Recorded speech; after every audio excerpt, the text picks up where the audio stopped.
Hi there, it's time to start processing some tomatoes. Hold on a second. So as you can see, I have quite a few tomatoes here on the counter. Oh, a couple cucumbers I forgot to put away late last night after I pulled them out of the garden. So everything that is ripe is going to get processed today. My basic process is I roast them in the oven, then the past couple of years, what I've done is then taken an immersion blender and ground them all up, including the skins. I'm going to try this year. I bought a food mill. And I'm going to see if that gives me a sauce that I like better. I haven't been too concerned. I know leaving skins on is considered rebel canning. I haven't been too concerned with the idea that it was rebel canning the past couple of years because of how finely I got it all ground up with my immersion blender. So we'll see. I might give that a try. I'm going to bring you along. So another way to get your skins off besides having to use a food mill is, so I've roasted these in a 400-degree oven for about 20 to 30 minutes until they got kind of wrinkly. There's a little bit of color, but you don't want to let it get too far gone. A little color adds flavor. Too much color tastes burnt. So, and I was very careful to place these cut side down. So now if you can see here, the skins are just kind of coming right off. And I've left this, I took this out of the oven about a half hour ago, so they're still warm, but they've been sitting here. Now this one's going to be stubborn and prove me wrong on this strategy. So I'm going to see how this goes. And if I'm able to get the majority of the skins off this way, then I don't know that I'm going to have to use the food mill. I got a lot of the seeds squeezed out when I was cutting them up. So I think we'll see. Anyways, the other thing I wanted to mention is when you have these skins, if I had not put a little bit of olive oil on here, then I could dehydrate these skins and grind them up and then use that powder to make tomato paste. I think because I put some olive oil on here, that makes them less desirable for dehydrating, but do your own research and see if that's something that you could still use. But as you can see, I'm just taking the skins off, putting them in a bowl. I'm going to continue this. So far it seems to be working pretty well. Then what I'm going to do is take all of these, dump them in a big pot. When I get the other 2 trays, I ended up with 3 trays like this of tomatoes, roasted and skinned. Then I will put them all, they'll all go in here, and I will immersion blend them and cook them for a little bit longer until I get a consistency I like, and then I will can them up. So see you back in a few minutes for that part. Well, not a few minutes for me, but almost instantaneously for you. All right, I put my 3 trays of roasted tomatoes in here after I took the skins off. Every tray, the skins came off super easy, so I think that may be a good option. Maybe I can return that food mill. We'll see how the next batch goes. But basically, making sure to put them skin side up when I roasted them made that super simple. This has been simmering on a pretty low flame for a little over half an hour. I've stirred it a couple times, whoop, steam, and it's looking pretty good. And by the way, it also did not take me a long time with the, and it did not take me very long with the immersion blender to get this smooth. It was maybe 30 seconds to a minute.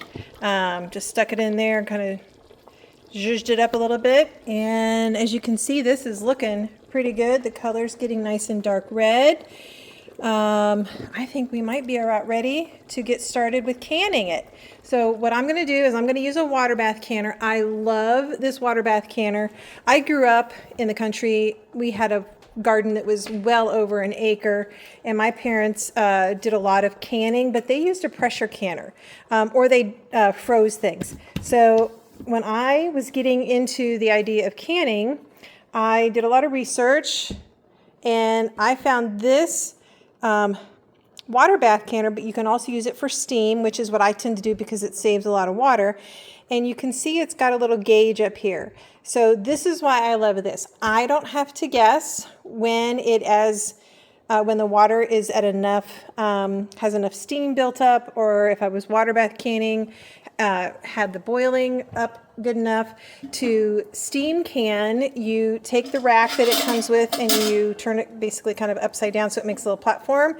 I'm going to put water in just to the bottom of this rack, so just a couple inches of water. If I was water bath canning, I would turn this around and turn it into basically like a little basket. And to load my jars, I would have it like this, hooked on the side.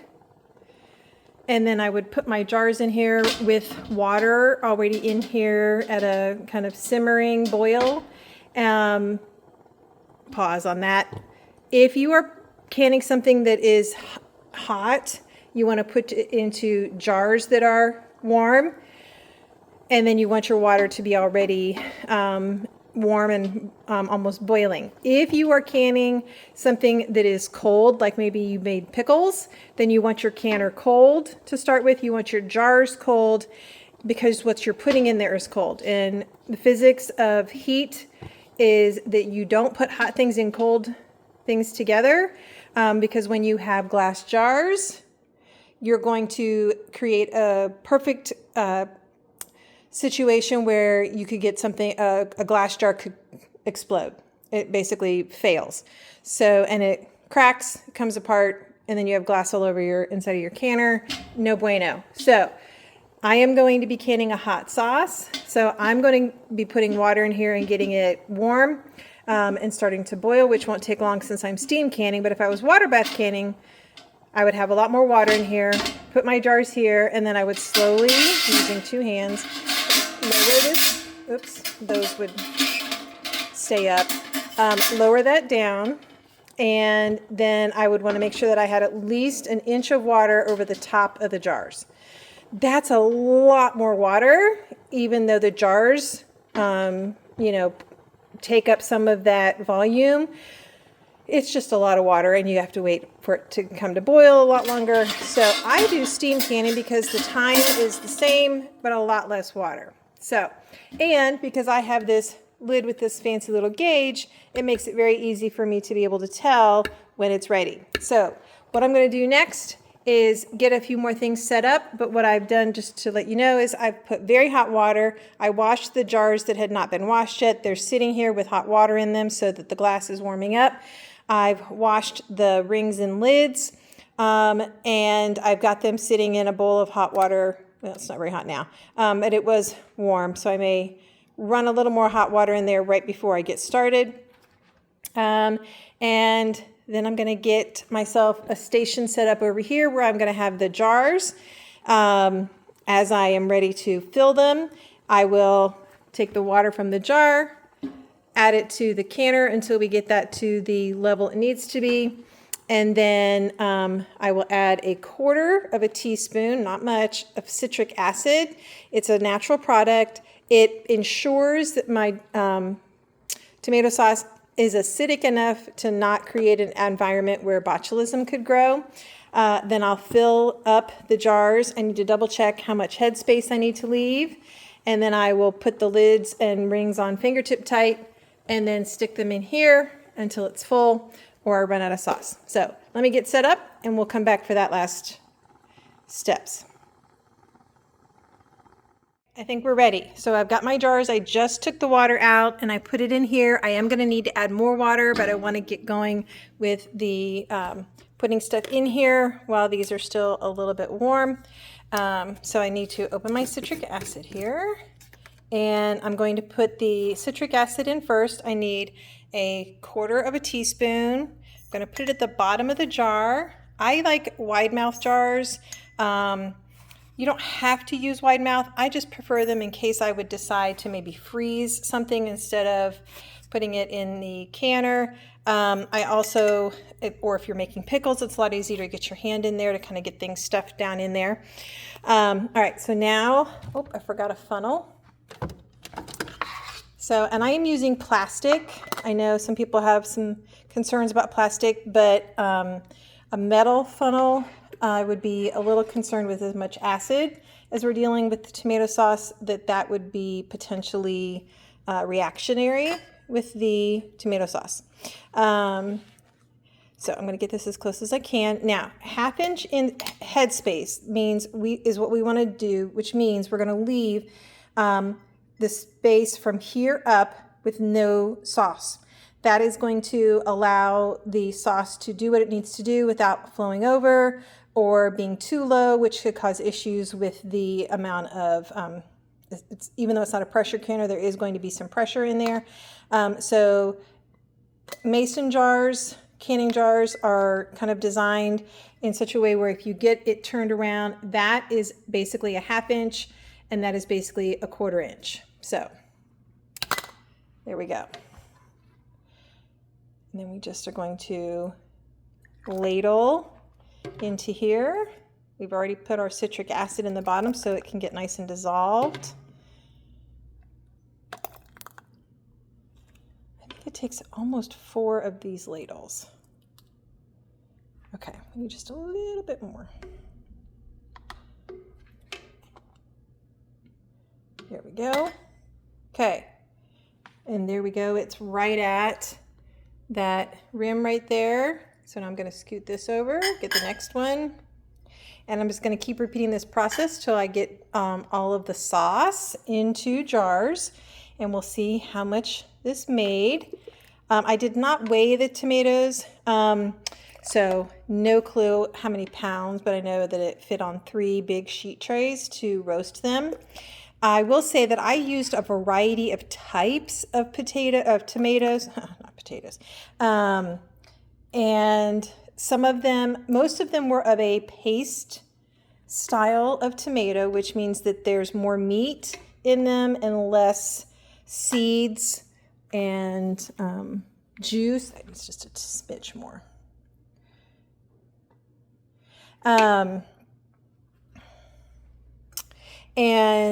The varieties that I know I've used were Roma, which is the classic paste tomato. There's another very classic paste tomato called San Marzano. I tried growing those and I kept having such issues with blossom end rot. I just said no. It's too much waste and too much effort to grow the vines. So I stopped trying to grow San Marzano when I've got so many other options that work well and I don't have to worry about the blossom end rot. I think I could use just a smidge more. So I've got Romas in here. I've got a couple others that are like a type of Roma, but they have their own names like Napoli and Federle Opalka. Opalka was a really good one for me last year. So there's some of those in here. Then I also grow some tomatoes that can get much larger than a traditional Roma type.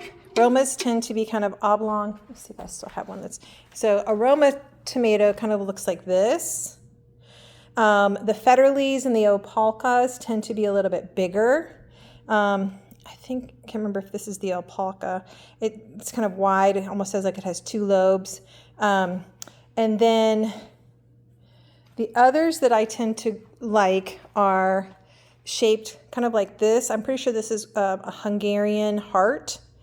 And so you can see it kind of has a pointed end. It might be the other one that I like that's kind of like this is called bread and salt. And they're very heavy, meaty. You can see they're kind of large. Some get even bigger than this. So you get a lot of meat on them for per tomato. So they go a long way, which I really like. It feels very efficient to me. And they are a tomato that you can also eat just fresh. A lot of the paste tomatoes, because they do not have a lot of seeds, they don't honestly have a great flavor or texture to just eat fresh. I know San Marzanos were definitely like that when I grew them. And so they're great if you are making sauce or paste. They cook up beautifully, but you don't get something that you can also eat. And I do like to eat fresh tomatoes. So that is something that for me is important to have varieties that I can actually use a couple different ways. And then there were some other tomatoes that were in here. Like I think there was something kind of like a beefsteak style, Bountylicious maybe, or Delicious. And I think this was one of the beefsteak kind. I could have put this in, but I ran out of room on the tray, so I'll just eat that guy in the next couple days. What else went in there? Oh, there were a couple of these. These will get more red. They're really neat little plum tomato called Plumsicle. And they just have a really pretty coloring. They have a nice flavor when they get fully ripe. So I threw a few of those in there too. And I like doing that when I'm making sauce. I feel like you get a richer flavor if you use a variety of different kinds of tomatoes. So I need to do a couple things here to get these ready to go in the canner. I also need to get the canner heating up, so let me get that going. These do hold a lot of heat, so we're not like in a super big hurry, but we don't want to be piddling around. So what I'm going to do, and there are other tools. I don't seem to find one that came with my little canning set. This is something that has a little magnet on the end, so if you were actually boiling your lids, it would make it easier to get them out of your little pan that you were boiling them in. This is the jar picker upper and relocator. You definitely want something like this. These jars are going to get super hot. And then there's another tool that often comes with them that looks kind of like a stick, but it's kind of flat, and then it has a little ridge at the end that you can actually use to check headspace. If I had one of those, I must have done something with it. But you also, a lot of times people will use it to do what's called debubbling, which basically just means stick something in along the edge. It's not really as big a thing with sauce because it's like all just one big thick liquid. You're very unlikely, in my opinion, to have some kind of like bubbles in here of air that are like distorting how much you have. But with, if you've got something that's chunky like salsa or pickles, that is something you would definitely want to debubble because you are very likely potentially to have some kind of air pocket. But I am going to do it because I want to make sure I've got enough in here. And I can see here that I definitely need to add a little bit more to this one. This one looks good. We'll see if we have any sauce left, but I think we're going to have just enough to get this to where it needs to be. So I'm going to do that. And then we will put our lids and rings on, and we're going to do what's called fingertip tight, which means we are not going to crank the rings on so tight that it takes a lot of effort to get them off. That actually interferes with the process of the seal happening. Oh, look, that was almost the perfect amount of sauce. How fun. I love it when this works out. Occasionally there'll be a little bit extra, and we just put that in a jar by itself in the fridge and we use it up. Maybe make pizza. So anyways, so now the lids are going to go on.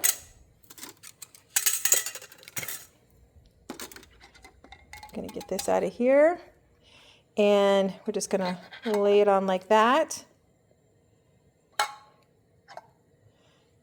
Dry that off just so it doesn't really matter. It's going in a hot, steamy canner. By the way, you don't have to buy special equipment like I have with that lid. It's basically just a huge stock pot with a fancy gauge in the lid, but you don't have to have something like that. You absolutely can water bath can in just a large stock pot. One thing you will want to make sure though is you probably want to at least have a rack to be able to lift it up off the bottom if you're steam canning. It's not a great idea to have your jars directly on the bottom of the canner. Oh, I forgot to do something. I always do this. Boogers. Okay. So before you put your lids on, you want to wipe the rims of your jars with a damp paper towel. If you're doing something like this, I actually use a little white vinegar on the paper towel. If I was making something, I'm going to pause you for just a second. Okay, sorry about that. If I was canning something where vinegar could make what I'm canning like have a problem, like I don't know, if I was pressure canning something that has kind of a dairy aspect to it, if what was in the jar came up to the area where I've rubbed it with vinegar, that could cause like curdling or just affect the flavor and texture of what was being canned. So you don't want to do that. So, but this is tomato sauce, and I want it to have some acidity. And in fact, another way that you can get your acidity if you don't have citric acid or you don't want to use citric acid is you could use a little vinegar. I choose to use the citric acid. Okay, and I'm going to just smooth that guy out just a little bit. All right, so now we're going to put the lids on, and I'm going to get lids that are still in the water that I didn't use the first time, just in case there was any little bit of food. And the reason this is important is you want a good seal. And if there's food between the rim of this lid and what your jar, that could impact how well it seals.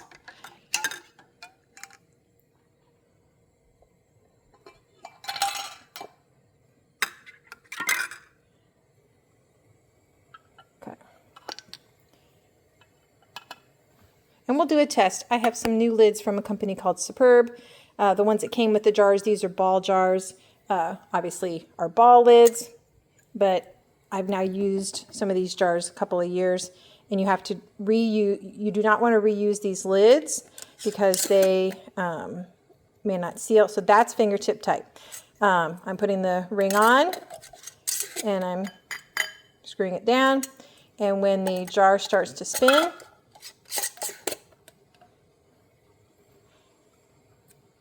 it's on as tight as it needs to be. And there we go. All right, so now the water in here is starting to come to a simmer.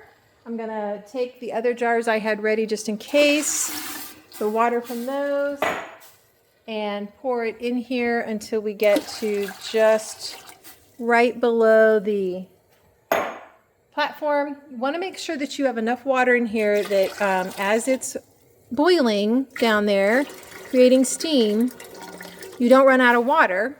And these jars take, I think, 35 minutes. I'll double check that and let you know.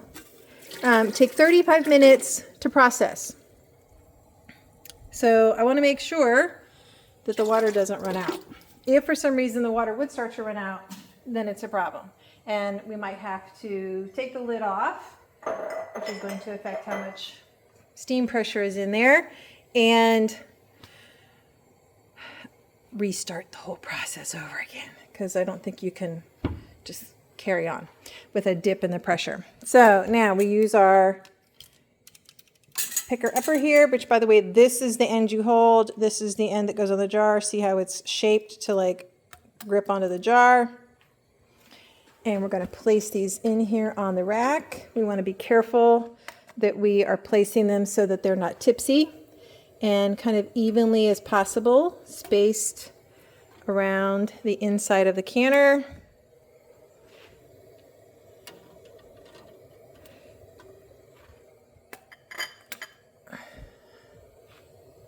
Now, I know some people who water bath can will,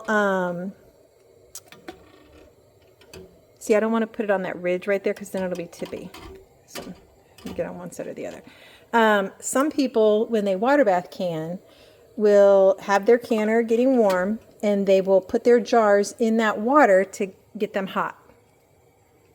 I use hot water from this stove, from the sink, because I'm steam canning. All right, so now I am going to get the lid on here, and get the heat cranked up, which I guess it already is, to get this boiling, and it's already getting there. Once it starts boiling, I'm going to be watching this gauge. They even have it so that if you are at different elevations, but basically I am zone 1, 0 to 1,000 feet elevation. I'm going to watch this little red thing for it to get into the dark green. Once it's there, then I will start timing for I think 35 minutes. So I'll see you back here when that's done. Okay, the timer went off. I reset the timer for 5 minutes so that the pot could slowly cool down a little bit. Now I'm going to take the lid off carefully. There will be some water that accumulates and lots of steam coming out. And then I'm just going to set that down. Now I'm going to get my jar lifter outer. And I'm going to carefully grab each jar. I'm setting it down on a towel that I've placed on a nice thick wooden cutting board, because these are going to be hot. And then we're going to just leave these sit. And what we're going to be listening for, unless it's already happened, is for the lids to pop. And you should be able to hear it. With the ball lids, do you see that little dimple there? That's going to suck in and be more flat and maybe even a little bit dented in. The Superb lids, the whole top is going to kind of click down. So we're just going to listen for the clicks. We'll check these in a couple hours, see if they've clicked. If they have not clicked within about 12 hours, whoop, there goes one. I love that sound. I think that was the Superb, super loud. But if they have not within 12 hours, I could, or maybe it's 24, I could reprocess them. But hopefully they will all seal. Once they're nice and cool, I'll take the rings off and I'll check to make sure that they have a good seal by lifting up with the edge of the lid. It should stay tightly attached. If not, then it's not a good seal. We then revisit the whole reprocessing. Oop, I think that was the pot. And then I'm going to label the lid with a Sharpie with the date, because I do not reuse lids. I don't want to take any chances on them not sealing. And then that's it. Some people will wash their jars. If there can be something happen sometimes in a canner called siphoning, where a little bit of liquid comes out before they get sealed, and that's kind of yuck. So I'm just going to do like a visual inspection of my jars to see if any of them look like maybe that might have happened. If they look clean, I'm usually fine with that. I don't feel like I have to wash them. And I did want to mention, I figured out that where I was saying is a 1/2 inch in headspace is actually 1 inch. So I underfilled my jars a bit. I should have gone to, I should have turned the jar so that you could see all of the little lines for the threads. This is 1 inch headspace, this is a 1/2 inch, and this is a 1/4 inch. So when I filled them to here, that was 1 inch of headspace, but I should have done them to a 1/2 inch. So I checked, the internet has said that it shouldn't be a problem as far as sealing. It could leave some air in the top of the jar that over time, the top of the food could kind of discolor a little bit, but it should not be unsafe. So just going to wait for those to pop, and that's it. Thanks for joining me for our first canning session this year. Hopefully many more to come. Thanks for joining me in Aunt Susan's kitchen garden.